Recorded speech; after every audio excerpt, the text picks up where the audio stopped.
صلی اللہ علیہ وسلم صلی اللہ علیہ وسلم صلی اللہ علیہ وسلم۔ لیکن آج جو حدیث میں سنا رہا ہوں بہت پیاری حدیث ہے، سب بولو قیامت آئے گی کہ نہیں آئے گی؟ آواز سے بولو قیامت آئے گی کہ نہیں؟ اللہ کے ہاتھ میں ترازو ہوگا۔ ترازو کس کے ہاتھ میں ہوگا؟ یا آج کل ہم دکانوں پہ جاتے تو وہ ترازو کیا بولتے ہیں اس کو؟ باٹ ترازو کیا بولتے ہیں آپ لوگ معلوم نہیں؟ وہ ترازو کو دکانوں پہ آپ نے چھوٹا چھوٹا دیکھا ہوگا، یا لکڑے کے دکان پر جاؤ تو بڑا ترازو دیکھا ہوگا، اور اگر اور کوئی بڑی جگہ پہ جاؤ، کوئی شو روم میں چلے جاؤ تو اور بڑا، جس میں گاڑیوں کو تولا جاتا ہے بڑا۔ لیکن اللہ کے ہاتھ میں ترازو کیسا ہوگا معلوم ہے؟ حضرت داؤد علیہ السلام نے ایک مرتبہ تمنا کی، کیا حضرت داؤد اپنے زمانے میں تمنا کی، اللہ میرے کو ترازو دیکھنا ہے، اللہ قیامت میں جو تیرے ہاتھ میں ترازو ہوگا وہ مجھ کو دیکھنا ہے۔ اللہ نے فرمایا میرے نبی داؤد نہیں دیکھ پاؤ گے، نہیں دیکھ۔ حضرت داؤد علیہ السلام پر آسمان سے کتاب اتری تھی زبور، اس میں لکھا تھا کہ اللہ کے ہاتھ میں ترازو ہوگا۔ تو حضرت داؤد علیہ السلام نے فرمایا اللہ آپ نے کتاب میں لکھا ہے، میری کتاب جو آپ نے مجھے دی اس میں لکھا آپ کے ہاتھ میں ترازو ہوگا، تو اللہ بتا دو نا۔ اللہ نے فرمایا داؤد نہیں دیکھ پاؤ گے۔ جب حضرت داؤد علیہ السلام نے تیسری مرتبہ کہا تو اللہ نے فرمایا ٹھیک ہے، صبح میں آنکھ کھولو ترازو دکھا دوں گا۔ جیسے حضرت داؤد علیہ السلام نے آنکھ کھولی، ترازو دیکھا، حدیث میں لکھا حضرت داؤد بے ہوش ہو کے زمین پہ گر گئے، اور پھر جب ہوش میں آئے اللہ نے فرمایا دیکھنا ہے؟ نہیں اللہ کبھی نہیں دیکھنا ہے، اتنا بڑا ترازو۔ حضرت داؤد علیہ السلام کو پوچھا گیا کہ وہ کیا تھا، کیا آپ بے ہوش ہو گئے؟ کہا وہ ترازو تھا، ایسا لگتا تھا 7 آسمان اور 7 زمین اس کے سامنے ایک چھوٹی سی انگوٹھی کے برابر ہے، اتنا بڑا ترازو ہوگا۔ اور یہ سب سے قیامت کی مشکل منزل ہوگی جب اللہ کے ہاتھ میں ایسا ترازو ہوگا اور اللہ ایک ایک بندے بندی کو بلائیں گے آ جاؤ، نیکی کا پلہ بھاری تو جنت، اور برائی کا پلہ تو صاف شبدوں میں بولو جہنم۔ وہ اللہ کے ہاتھ میں ترازو ہوگا۔ اچھا امام بخاری جو نا، امام بخاری انہوں نے اپنی بخاری شریف میں 9000 حدیثیں لکھی۔ کتنی؟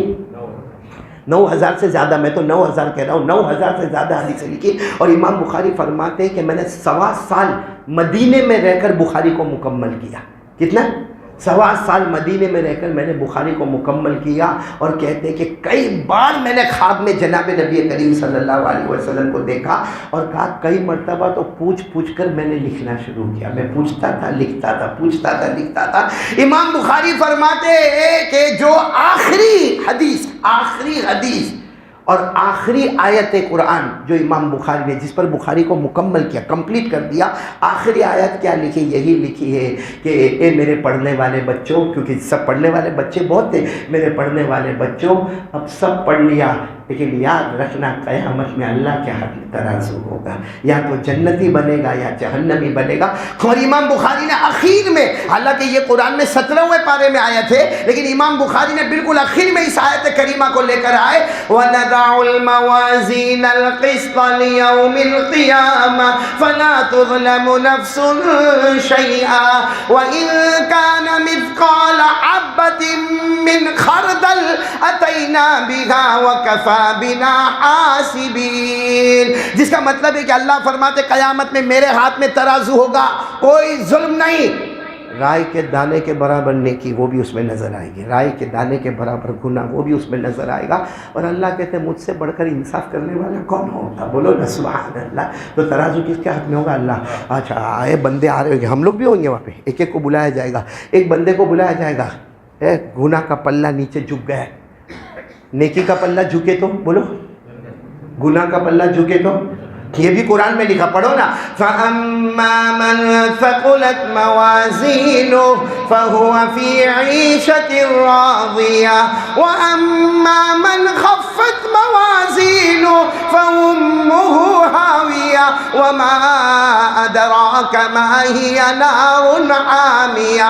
اللہ فرماتے نیکی کا پلہ جھک گیا، جا میرا بندہ جنت میں جا، اور گناہوں کا پلہ جھک گیا تو جہنم میں۔ معلوم ہے ایک بندہ آئے گا اس کا گناہ کا پلہ جھک گیا کہ شرابی بھی ہے، کبابی بھی ہے، جواری بھی ہے، نماز بھی نہیں ہے، روزہ بھی نہیں ہے، تو جیسے برائی کا پلہ جھکے گا اللہ کی آواز آئے گی، عبدی ادخل فی النار، جا میرا بندہ جہنم میں چلا جا، کیونکہ برائی کا پلہ جھک گیا۔ انصاف کی بات ہے، ہم انصاف کرنے والے ہیں، جا جہنم میں چلا، تو کیا کہے گا؟ فرشتے اس کو کھینچتے ہوں گے اور کہے گا اللہ معاف کر دینا، اللہ معاف کر دینا، اللہ اب نہیں کروں گا۔ اللہ کہیں گے معافی اب دنیا میں معافی مانگنے کا، یہاں تو فیصلہ ہے، یہاں تو جزا سزا کا معاملہ ہے، یہاں معافی وافی نہیں۔ فرشتے کھینچتے ہوں گے، پھر کہے گا اللہ ان کو کہو نا میرے کو نہیں کھینچے، اللہ میرے کو جہنم میں آپ ڈالو گے تو میں کالا کلوٹا ہو جاؤں گا، اللہ لوگ کوڑے کوڑے سے ماریں گے، خون اور پیپ میرے کو پلایا جائے گا، بڑے بڑے کانٹے میرے گلے میں اٹکا دیے جائیں گے، میری ہڈیوں کو توڑ دیا جائے گا، اللہ کچھ تو رحم کرے۔ اللہ فرمائیں گے یہاں کوئی رحم کا معاملہ نہیں۔